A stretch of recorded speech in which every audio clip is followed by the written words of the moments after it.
Everybody, and welcome and happy International Women's Day. What am I doing here? Okay, I'm definitely going to be the odd man out on the show today. We've got people coming in from all over there. We've got Ray from Vancouver. We've got Susan from Connecticut. We've got Michelle. Welcome to International Women's Day. We've got John Cora.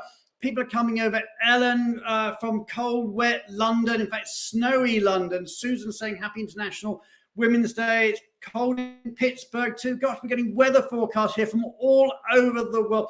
We've got such an amazing show. We've got Namaste from Bindu. I'm sure it's warmer out there. So we're going to get into talking all about International Women's Day. We're going to be talking about women in leadership, women driving change. And we've got a great change maker with us, Heidi Drangi from Technique. We've got Julie Onslow-Cole talking about immigration, but you know how it works, everybody. And in fact, you're already doing it. Join in the conversation, write in the comments box, tell us who you are, where you are. The only way we know who's in the audience is if you tell us. And of course, the only way that your friends and acquaintances around the world know that you're here is that Diane, I see, saying, thank you to Benivo for recognizing international. It's what an important day it is. And we certainly are. It is such a big, big day for us. More on that in the moment. But let me just tell you about next week. We have got some amazing shows for you. Next week, we're doing something which I think is a little bit unique.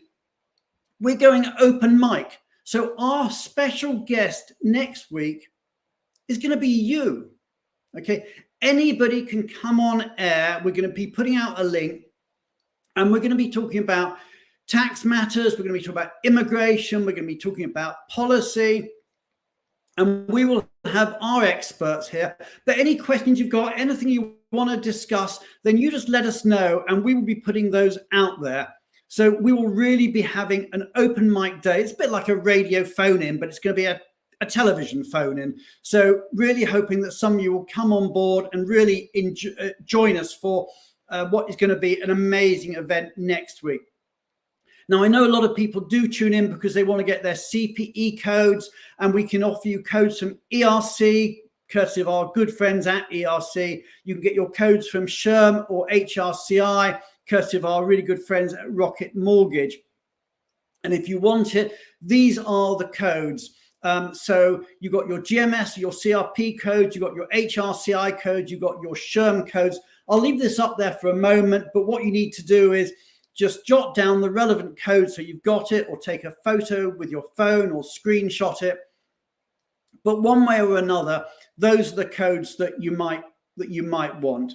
Now, of course, every week we have some breaking news, and we've got loads and loads of breaking news to share. And excitingly, for anybody out there who's looking, we've also got loads of job opportunities this week. So if you're interested in a little bit of breaking news, here we go. Let's share just a little bit of breaking news.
All that breaking news that is coming out. But we're going to move on now. We're going to talk about immigration. And in fact, Julia, who we have every week talking about immigration. In fact, of course, we had a little bit of breaking news, which I'm sure she's going to tell us about with her new appointment. But without further ado, we're going to bring Julia on stage. So everybody, please hit the heart button, hit the like button, hit the applause button, and let's welcome to the stage Julia Onslow Cole.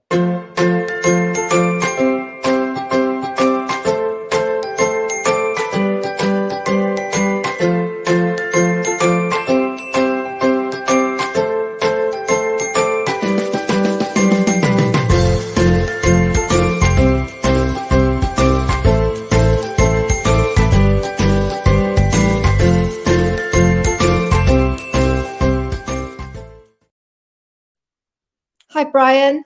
Hi, Julia. And actually, before we get into things, I should say, I forgot to mention, I noticed that Beth Nielsen posted up there, hello from FEM in Amsterdam. I just want to say to everybody out at FEM, I know loads of people are there at the moment, wishing you all a really good conference and every success to everybody at FEM. And Beth says, hello from Amsterdam. Looking forward to seeing some of our fantastic change makers tomorrow, an event, more friends and colleagues at FEM event this Friday. So yeah, that's a great event coming up over the next couple of days in Amsterdam. So Julia, first of all, congratulations on your new appointment. So tell us a bit about that, and then tell us a little bit about immigration. Yeah, thank you. So the London Chamber of Commerce and Industry, it's one of the sort of oldest institutions in London. It has thousands of businesses and members of the chamber. And so I'm the first woman chair ever in the history of the chamber. And it's rather exciting because also there's the first woman president as well. So, and we've launched a Women in Business today to really support women who have businesses in London. And yes, it's very exciting. I'm very thrilled. I just wanted to say very quickly as well, as Sandra said, how lovely it is that, it's such a supportive group. And I just wanted to give a little shout out to Sandra and Bindu and Henry. And, just wanted to say, and Diane, and what a lovely supportive group we all have at Benivo, men and women. It's all really, really is very lovely. And I feel like, we've really helped people and helped each other, particularly offline and between the shows. And, it's really nice. Absolutely.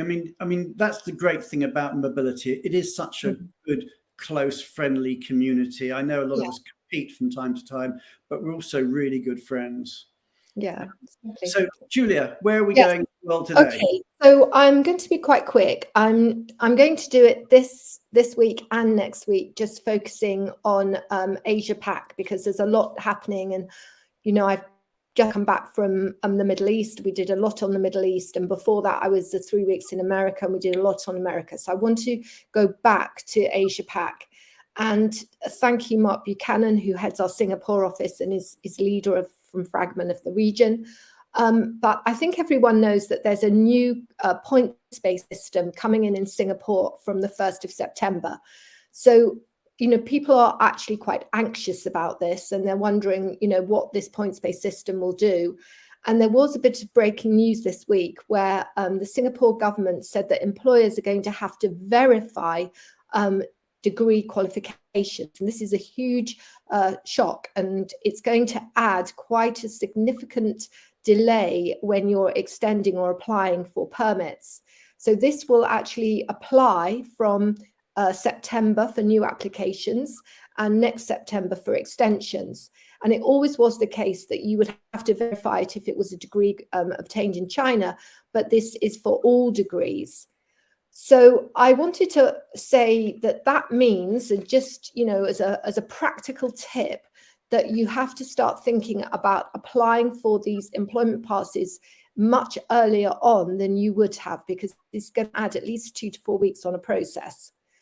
The other thing I wanted to say is just give you all now some flavour of what this points-based system is going to look like, because it's very complicated and you're going to have to really get your heads around it, because it's just not straightforward. So effectively, you've got to get 40 points, and there's 4 criteria. So 2 are applicable to the applicant, and that's academics, their academics and their salary. And 2 are for the company, which is about diversity and how you support local labour. And then there's 2 bonus points. Now, the government have said they're going to introduce different tools to help employers, and they will have to, because a lot of these criteria are not just what you're doing in your own company, but they're comparing you with your competitors. And obviously, you're not in a position to do that. So we're waiting for the tools, but we haven't actually seen any yet. So if you take a case, say you are moving an Indian citizen and you are moving him to Singapore, and he has a degree and there's a drop-down box and it comes from these top 100 institutions, you'd get a full 20 marks. But if it's not from one of those institutions, but you can verify it, it's 10. And then if you can't verify it, it's nothing. So that's kind of the theme of how this will work. But when you look at the salary, you also have to look at what you're doing under the fair consideration framework. So it's not just that the points-based system is going to stand on its own. You've still got to meet the salary criteria under the fair consideration framework. And then, as I say, when it comes to actual the employer's points, which are looking at how diverse is your population. So, for example, if you had, say, less than 5% Indian citizens in your company, then you might get full 20 marks for that. But if you already had a lot of Indian citizens, you would get less. But again, it looks at how you're doing with the rest of your competitors. So that bit's the unknown bit. And then, again, they look overall at what you're doing for supporting locals, but again, not just you, but with your competitors. And then I just wanted to give a bit of a shout out, because I know we do have permits. Helen is listening in. They're doing a huge amount of work to try and help partners in Singapore, because it's very hard for partners. They've sort of rode back on the law, and we really do need to help partners automatically get work rights. And we've been successful to a little bit of an extent, but I know that Helen's really keeping the pressure up and asking the Singapore government to do more, which is very important. So just in summary, I think everyone's got to try and really look at this points-based system. They've got to accept it's going to be quite complicated, and that they're going to be measured on a lot of things, but in addition, how they fare with their competitors. Hopefully the new tools that will come in will be really helpful. But also got to be mindful of the verification. And when does that system go live? September. Yeah. Okay, so that really is a whole new level of complexity. So it's not just how you're doing, but it's how you're doing against comparator companies. Yeah, and exactly. Yeah, and it's very important. Thank you, Fiona, for your comment. And it's true, it's sort of similar to the French system. But I think the important thing, Brian, is that a lot of companies are moving people into Singapore. We saw that when all the difficulties happened in China, and the economy is doing very well. There's a lot going on in Singapore. And where before we'd seen a trend to move people perhaps to looking at Vietnam, but they've actually got very complex immigration rules at the moment, which I can't really understand why, because it's not attracting people. So for all of our communities, Singapore is extremely important. Okay, so thank you so much to Julia Onslow-Cole. Thank you. And once again, congratulations, Julia, on your becoming the chair of the London Chamber of Commerce. Now, everybody, we're going to move on. We're going to bring on our Changemaker of the Week, Heidi Dranger from Technique. But everybody, you know how it works. Hit the heart button, hit the like button, hit the applause button, and let's say a good old-fashioned thank you to Julia Onslow-Cole and a welcome to our Changemaker, Heidi Dranger.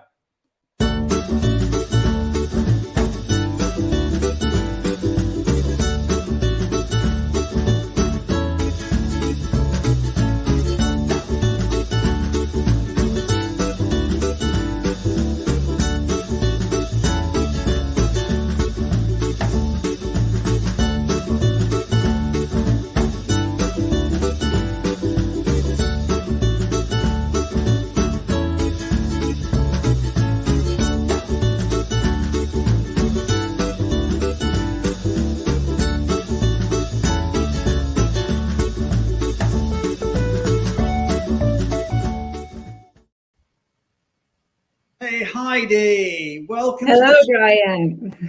Welcome. Thank you. Whereabouts are you today? So I'm in Norway. I'm in a town between or just outside Oslo called Drammen. So that's where I live. My office is in Kongsberg. So that's another 40 minutes from here. And then we have an office in Lysaker. I'm between them.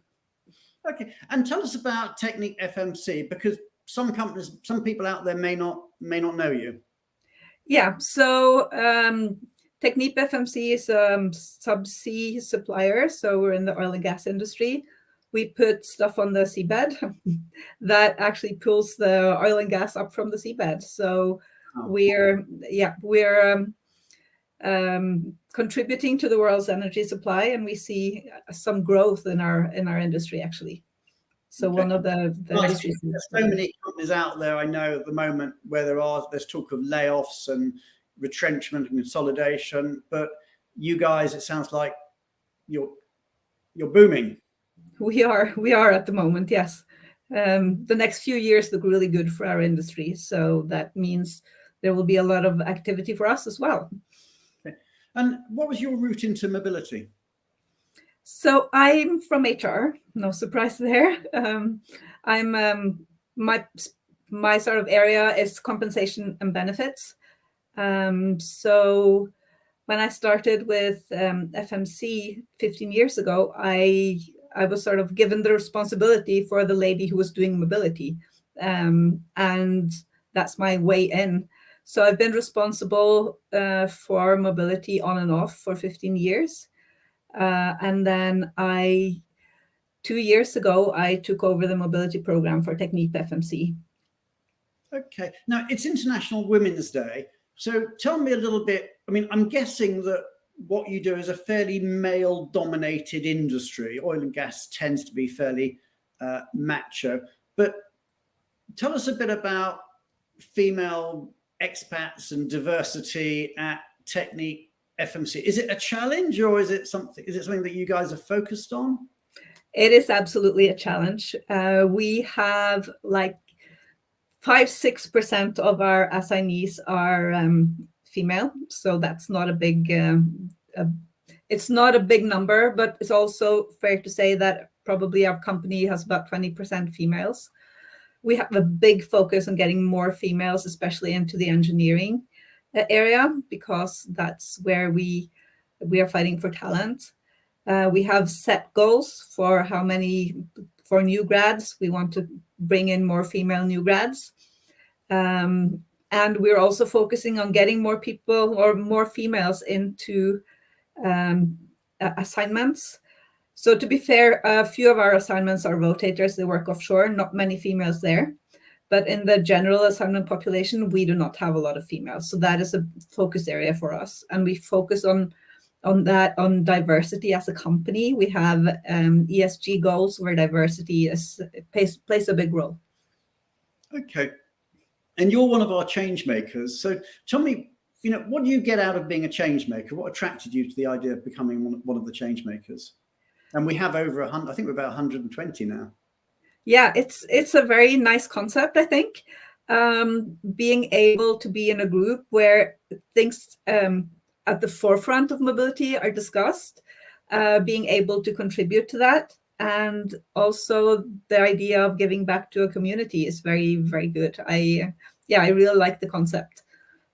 So yeah, it's great to have you as one of our change makers. And tell us about the charity. I won't even try and pronounce it because I know I'll just embarrass myself, but I believe it translates as Church City Mission. But tell us a bit about it, and maybe you say the name because I can't do it. Well, in Norwegian it's called Kirkens Bymisjon. You translated it correctly. So it's a charity that it's all over Norway. It's sort of branches in every city. They do a lot of very good things for the local community. They have activity cafes for people who have fallen out of the job market. They have a meeting place where they serve a hot meal every day, where people can come and they pay about £1 and then they can eat how much they want. They have a bike repair shop. They have homework help. They have a thrift shop, secondhand shop. I noticed in the what you call it, the introduction, it was actually there was a guy knitting. Yeah, and yes, so that's a campaign they run every November, and they encourage people in the city to knit an orange scarf and then tie it on branches around the city, so people can have them and be warm. So that's very good. Is that something you do?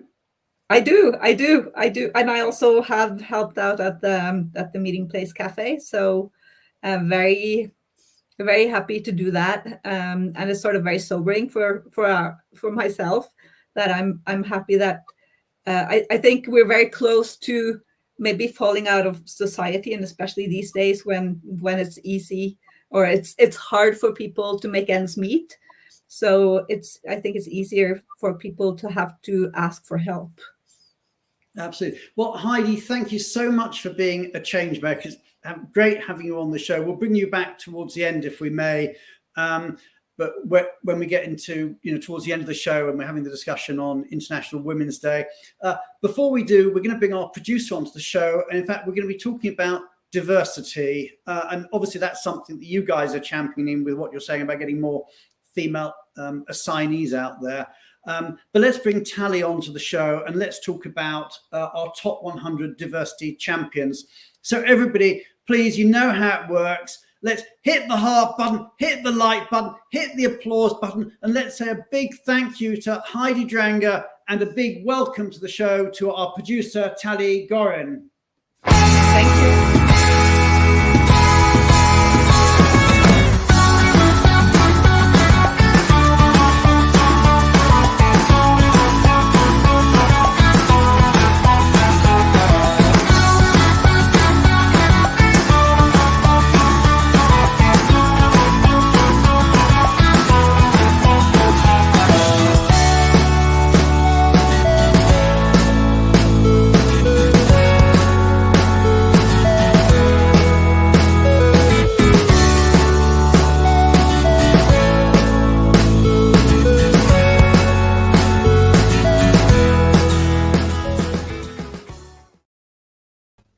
Hello, Brian.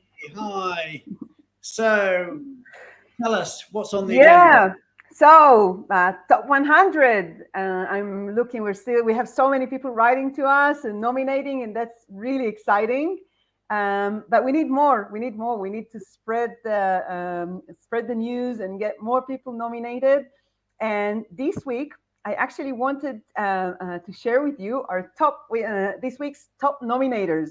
So actually what's special about this list this time is that we gave the option to actually let the nominee know who nominated them. So you have the option, you don't have to, it can be confidential, but if you want, you can let the nominee know that you've nominated them. And so I could see that we have some great nominators, like we have Tom from Ineo LLC, who nominated 4 nominees, and Kelly from the Myers West Group, who nominated 5. And our top nominators is the Erickson Immigration Group. We have Rick, Divya, and Alejandra from the group, who nominated together 22 nominees. So well done, and I want to see more top nominators. So go ahead. It's the more the merrier. Get out there, get nominating, and maybe your logo will be up there too as one of our weekly top nominators. I'll be happy to bring you on. Nominations. Let's make somebody happy, and let's recognize people who are real diversity champions. And what better day than today on International Women's Day to start, really just pushing out more and more on creating our top 100 diversity champions list. Yes. The other thing that I wanted to remind, and you mentioned it before, is Femme Amsterdam. So Friday, you'll get a chance to hear Beth Nielsen. And for all the change makers that we have in the audience, and I saw Devika and Siobhan, Sky, Caroline, Ebony, I saw Nicola, of course, Ellen, Janetta. So to all of you who are going to be in Amsterdam, Please let us know you're there, and do join the happy hour that we're going to have tomorrow. So let us know, and we're waiting to see you there. Okay, well, thank you so much, Tally. We're now going to move on to the main attraction. It's International Women's Day. We've got a panel of, international women for International Women's Day. So without further ado, let's welcome to the show our very special guests for today. So everybody, please hit the heart button, hit the like button, hit the applause button, and let's welcome to the show our very special guests.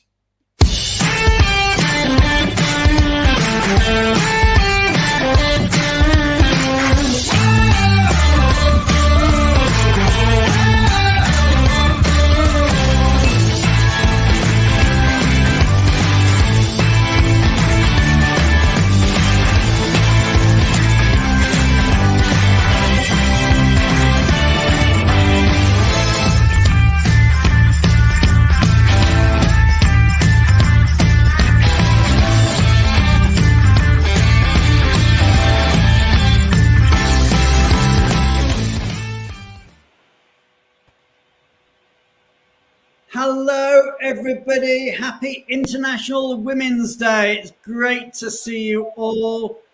And well, it's so exciting. I mean, International Women's Day. Actually, I've got a question for the audience out there. Okay, International Women's Day, March the 8th.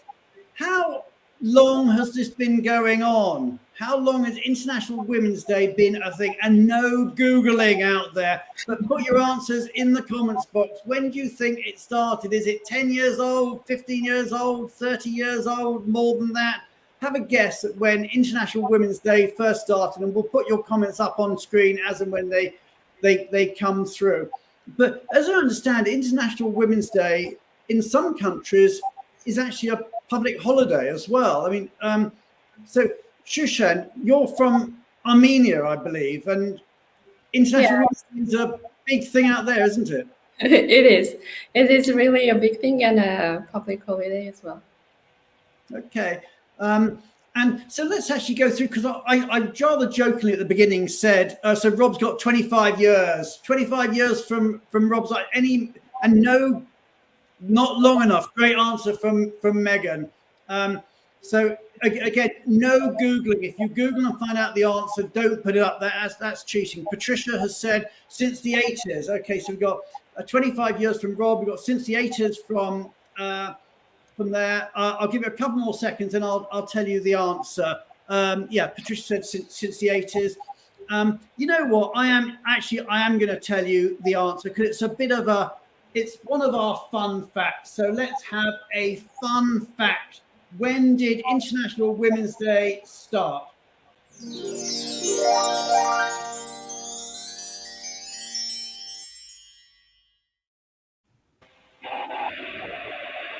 Okay, well, get this. Emmanuel said 100 years plus, and you are right. It actually started, get this, in 1908. So it is well over 100 years old as an event and has been celebrated on March the 8th since, I think, about 1913. So quite a thing. Now, I said in the introduction that, of course, we have a bunch of international women to celebrate International Women's Day. And so let's just talk about the international bit. So we'll start with you. Shefali, tell us a bit about yourself. Where did you grow up, and tell us a bit about your career history. So thanks, Brian. I'm excited to be on the show, first of all. I grew up in Mumbai, India, and I started out as an architect, building buildings there. Then moved to the US, was there for 10 years, and worked in the data industry out there, in the energy industry there. Moved to the UK about 14 years ago, had my own business, worked for people, joined Benivo. In between, I moved to the Netherlands for a couple of years, and now I'm back here. Quite a journey. And Shushan, tell us a bit about yourself. So originally, I'm from Armenia. I started my career in science, actually, in physics. my research field was in quantum information. I even have a PhD. For more than a decade, I've been working in IT. Right, but hang on, I just want to put this out there so the audience says no. Shushan, you've got a PhD in laser physics. Yeah. Okay, that blows my mind. I don't even know what laser physics is, but it sounds super impressive. Yes, it's complicated but very interesting. It's complicated, about the only thing I'd understand. I'm super impressed. Okay, and so you're from Armenia, Yeah.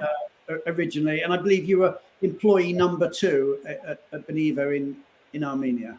In Benivo, Armenia, yes, that is correct. I remember the birth of Benivo, Armenia, and I followed the growth. So it's kind of my third child. Okay, yes, actually, we should say, so you've got 2 kids, aged, how old are your kids? 2 and 6. Okay, and Shefali, you've got one daughter, is that correct? I have a 10-year-old, yes. 10-year-old, yeah. Okay, Yael, moving on to you. Tell us about your international journey. I moved into the UK, into London from Israel 7 years ago. Just recently passed my life in the UK test on my way to get a local nationality. So, and yeah, I've been working at Benivo for 6 years. My kind of background was more in roles related to production, so always been drawn to operations, but actually started at Benivo as a client success manager and had the opportunity to kind of develop and pave my way into an area, a different area in the company. So that was a fantastic opportunity for me. Yeah. Okay, and you've got one child? Yes, I have one son. He's 2. Okay. And Natalie, last but by no means least, so tell us about your career journey. I don't have the international background like these lovely ladies, but I did biochemistry at university, and I spent nearly 20 years in the product management space. My passion is about solving problems, moving fast and being agile, and responding to user pain points and delighting clients as well with our user experience. I should mention, actually, Benivo has just over 60%, I think 64% female leadership and well over 50% female participation in our workforce. I think Nitzan's in the audience. He can probably correct me if I've got those numbers wrong, but a very, very high percentage in what is normally quite a male-dominated industry. The tech sector tends to be male-dominated. And also, I noticed that with many of you that your careers and the studies, the subjects you studied were also historically fairly male-dominated. So Natalie, biochemistry, Shushan, laser physics, Shefali, architecture. So, I mean, we're getting there. So I want to get into this question of female leadership in a male-dominated role.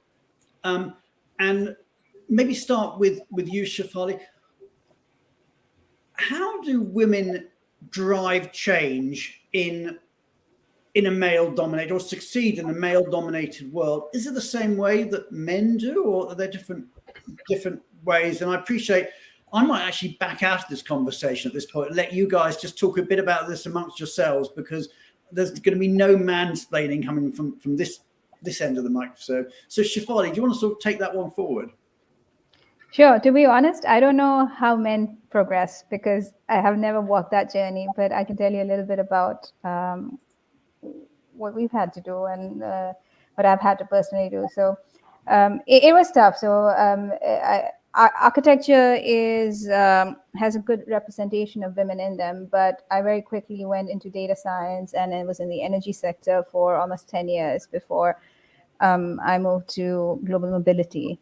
And it's very heavily male dominated. Construction is very heavily male dominated. And I remember very early in my years seriously considering whether I should add white to my hair because I would just be taken more seriously.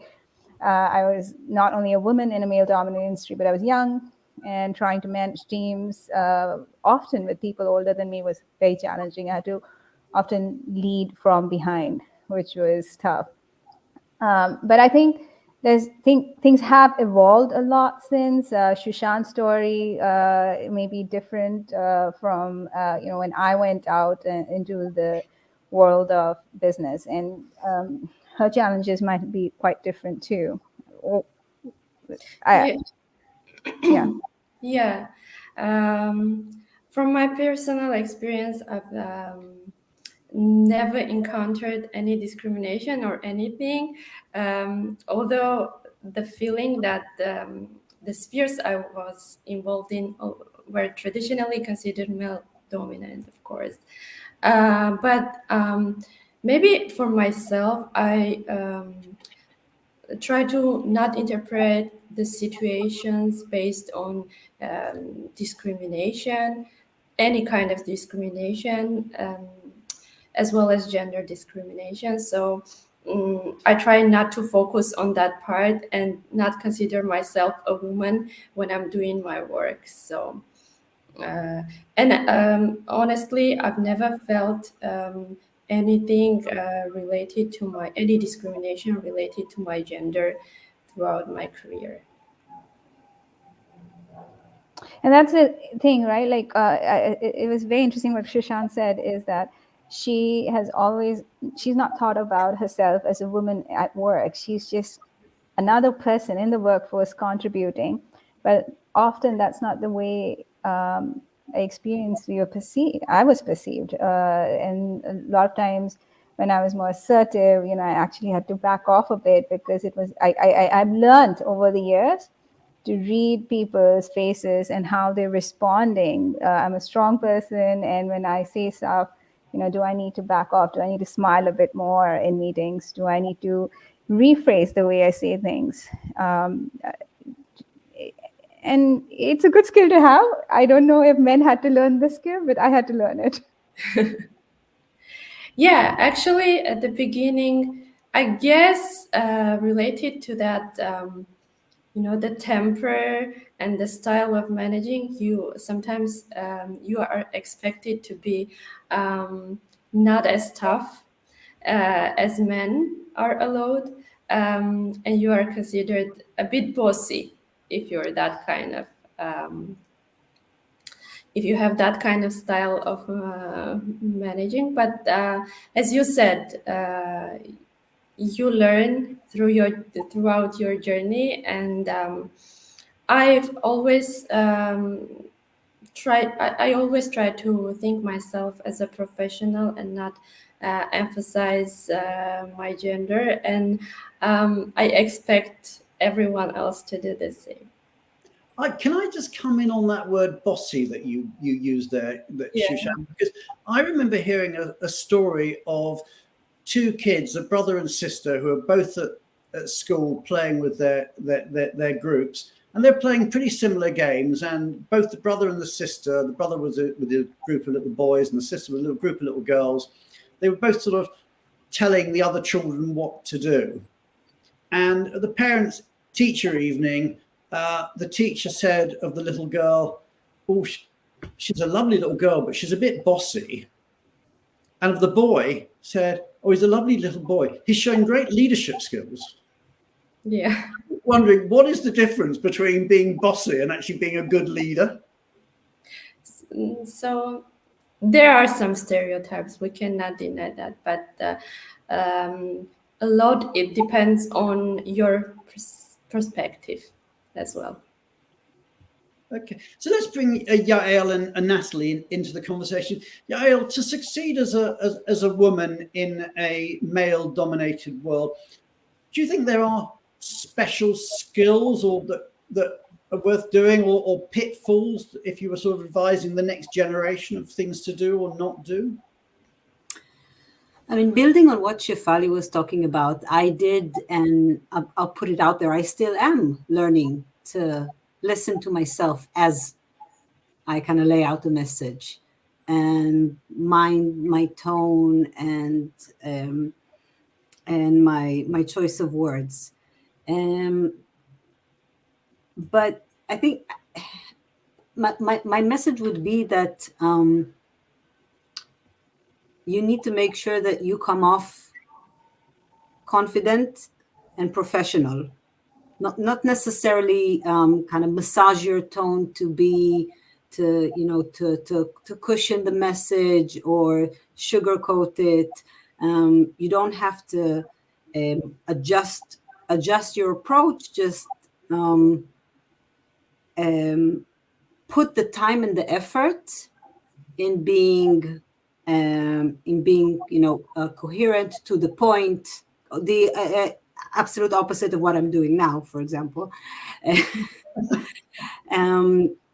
I found that putting in the time and the effort in kind of thinking out what my message is, how do I make sure it comes through. And I'll put in there like the culture and the language barrier as well, right? Which is a challenge a lot of women all over the world are dealing with, working with colleagues in a language that's not your native tongue. And sometimes that itself can be a challenge and can add to the lack of confidence that you're feeling when you're trying to lead a team or to lead an agenda. But yeah, so it's not so much about adjusting your tone to the environment, more than making sure that people won't be able to challenge you, regardless of your tone. And Natalie, from your perspective, I mean, you've studied in a fairly male-dominated field, and then you've worked in tech, which not actually in Benivo's case, but in other cases, quite often it can be a male-dominated environment. Yeah. Do you find there's a need to be more assertive, or what are your sort of skills that you'd sort of, I don't know if the word assertive is something that I would say, but I manage a team of 8 people. Some of them are based in the London office, some are based in the Armenian office, and we are also juggling a lot of priorities all the time. So for me to be really clear about what it is that we're trying to do to make sure that the expectations are clear, we prioritize correctly, that's something that for me is really important. And also I find sort of communicating or over communicating works quite well. I communicate to the team, to my manager, to all of the team really. And it's a skill that we all have. I think, I over communicate to my kids as well.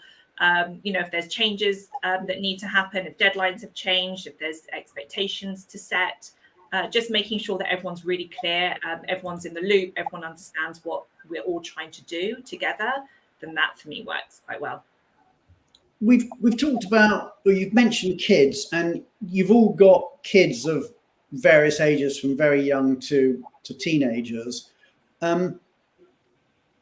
Let's talk work-life balance, because tech companies, especially Benivo, actually are very, very fast moving. We have sprints, things got to be done by a deadline, and of course we're in an industry that is global, so there's all sorts of time zones. We've got clients all around the world. We've got people in America, we've got people in India, we've got people in Europe. So how do you balance your home life and your work life?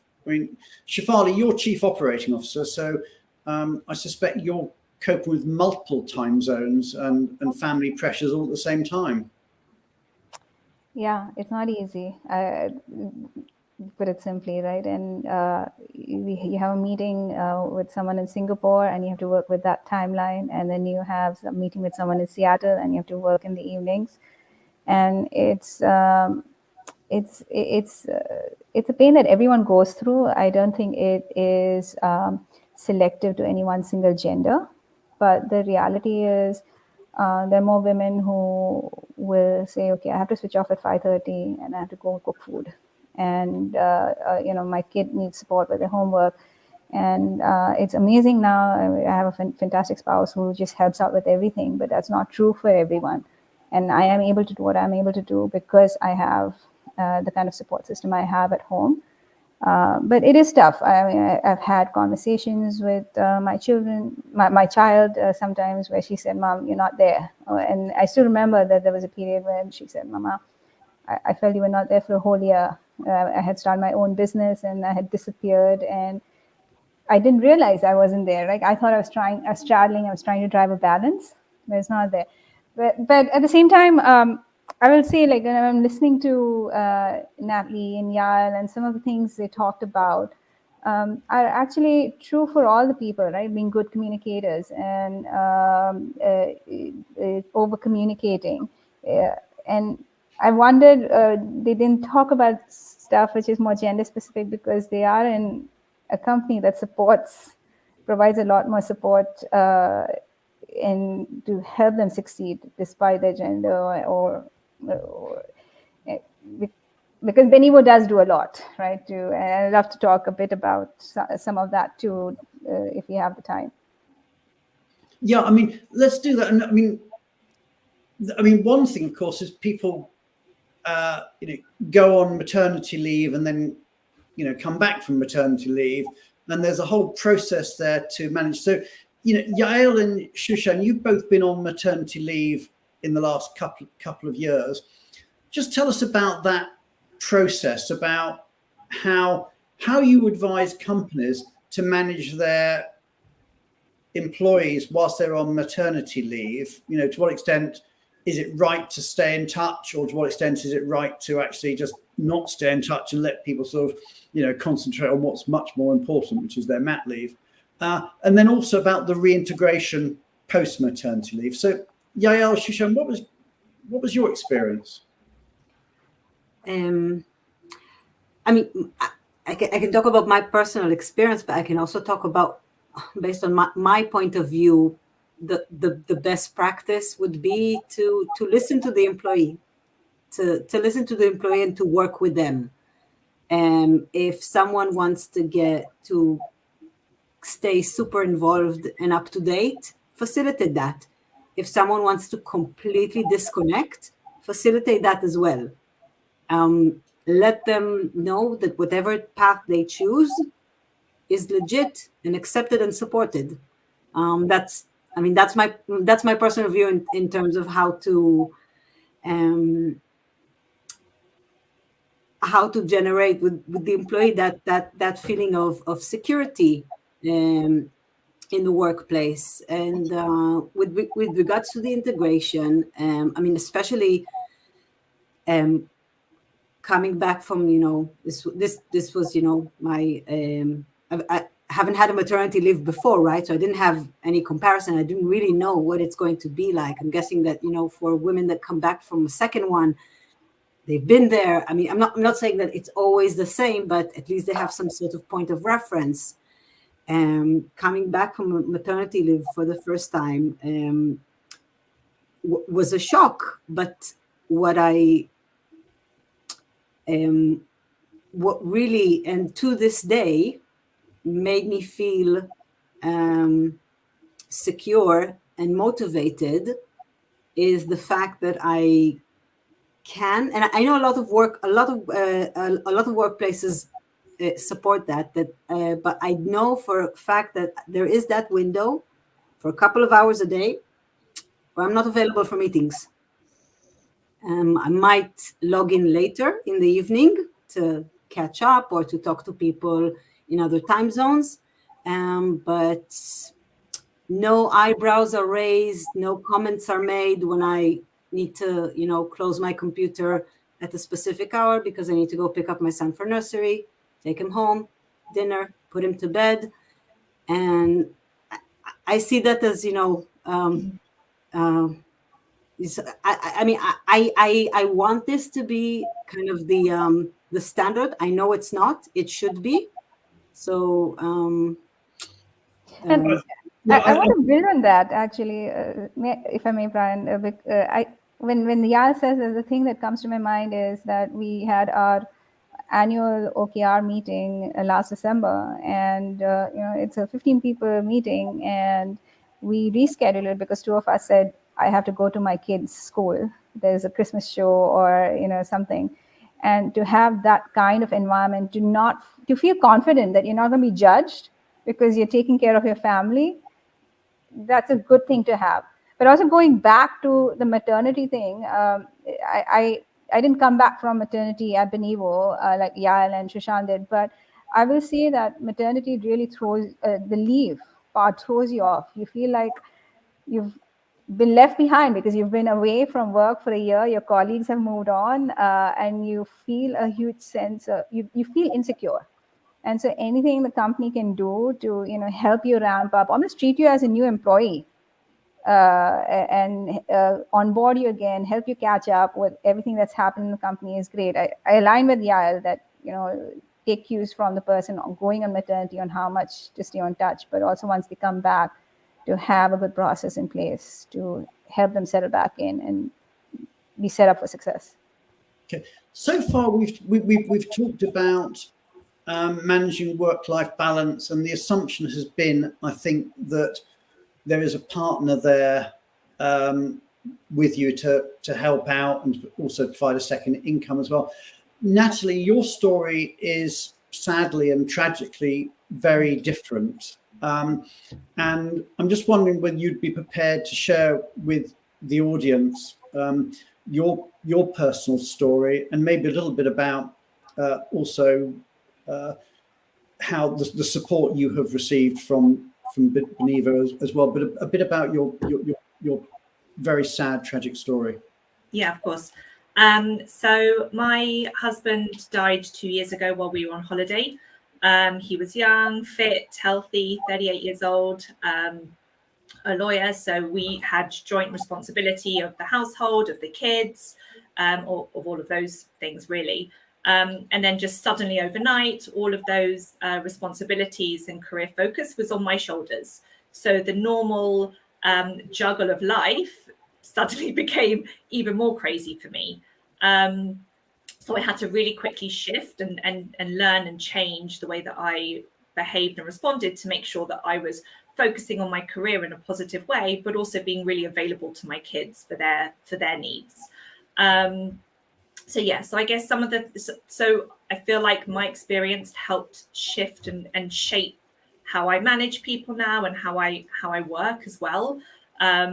Just for a couple of examples, I make sure that I celebrate small successes wherever they are, because a lot of the time we get bogged down by the details and we focus a lot of our attention on actions. But actually, one initiative that the team and I are working on is we share weekly product digests to the company. And that focus is really on about key achievements rather than actions or a to-do list, which we all like to write. We shout out to people that have really helped us along the way that week, or we focus on key learnings as well. So it changes the framing of how we think. Another thing as well is obviously I have a lot of support. I have amazing parents and in-laws around. So for me, it's, I'm not afraid to ask for that help. Benivo as well were unbelievable in helping me, manage coming back to work and managing a lot of the stresses that I was under. So that was really important.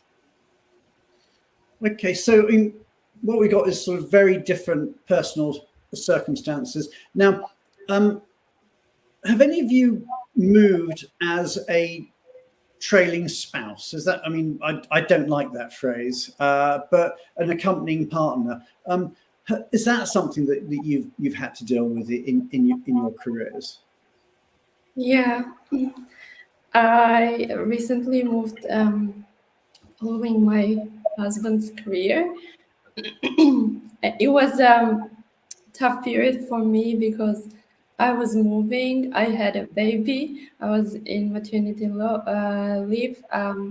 Luckily, I didn't go through the third most stressful things that happen in life, which is changing the job, right? Because first two are also the top stressful thing that can happen to a person in life. Really, during that period, I understood that having your company as a support is a life-changing thing to have, and like you feel you can count on.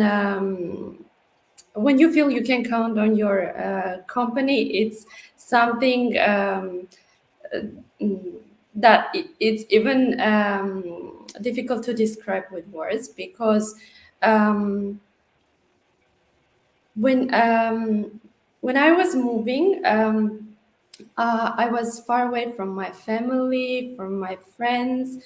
As I said, I was in maternity leave, and I had to decide whether I should go back to work or what. I was in another strange environment for me, and the pandemic was going on. And it was luckily for me that our company Benivo was fast to integrate the changes again, and to have the possibility to provide the possibility to work remotely. This culture was integrated smoothly in our company, which I benefited from. Okay.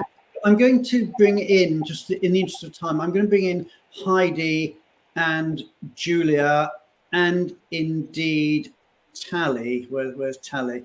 So we've got there all 8 of us. And I'd just like to ask one sort of last question, which is message to the next generation. I mean, if we're sort of, what can we all do to, what I say we all, especially what can you all do to take the lessons that you've learned in terms of the success you've got and help support the next generation? And maybe Heidi, if I could bring you into the conversation at this point.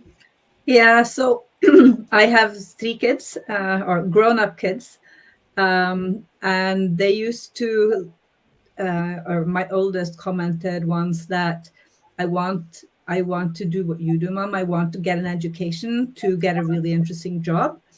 So I think just by being amazing leaders and taking that role is something that it makes you a role model for your kids. So I think that is just very important, and really, yeah, taking that responsibility as a leader is being a good role model for your kids. Okay. And Julia, you've got 4 daughters, I believe. Yeah, 4 daughters and 1 granddaughter. Yes, I was actually did an interview about this yesterday, and I actually think it's sad, but I don't think so much has changed. Obviously a lot has changed, but not enough. And I was talking to Emma Breedy from Worley, and she was saying in the system in Sweden is that, men and women completely share the childcare and the paternity leave, up to the child's 7 when it goes to school. And she said that creates such a different culture from the beginning, that equality, and then children see that in their parents. And I think, like, Henry called it out, and Fiona was talking about it, and Joy was talking about it. And what I see still is that you as the woman are still the primary person that keeps the family diary, that is primary responsibility for the childcare. And if you work from home, I see this with my own daughter, you're basically, because you're working from home, it's kind of seen differently, that you have to fit the childcare chores in around that.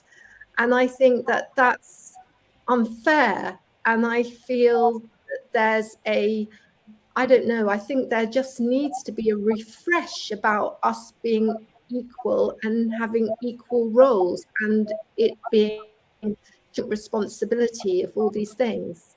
And I think maybe if it was everybody grew up seeing their mum and dad doing things completely equally, and both having very good paternity and maternity leaves, then I think it would sort of change the dial a bit. Okay. Unfortunately, we are now out of time. It's been an amazing discussion, and there's just so much to talk about. I'm sure we'll get you all back on the show at some point. We are back again next week when we're going to be talking, well, we're going open mic. So the very special guest will be you, the audience. Please do come next week. with any topics that you want to discuss. It can be your 5 minutes of fame, where we'll get you on screen to share your views. And we will also have our guest panel. So we'll have Julie Onslow-Cole covering immigration, we'll have Julie Barron covering tax, and we'll have Russ Haney covering policy, but involving all of you in your views. And to end up with what John says, happy International Women's Day, by the way. So let's end with that. A really big happy International Women's Day, everybody. So take care, have a great week, and we'll see you this time next week. Goodbye from all of us. Take care. Bye. Bye.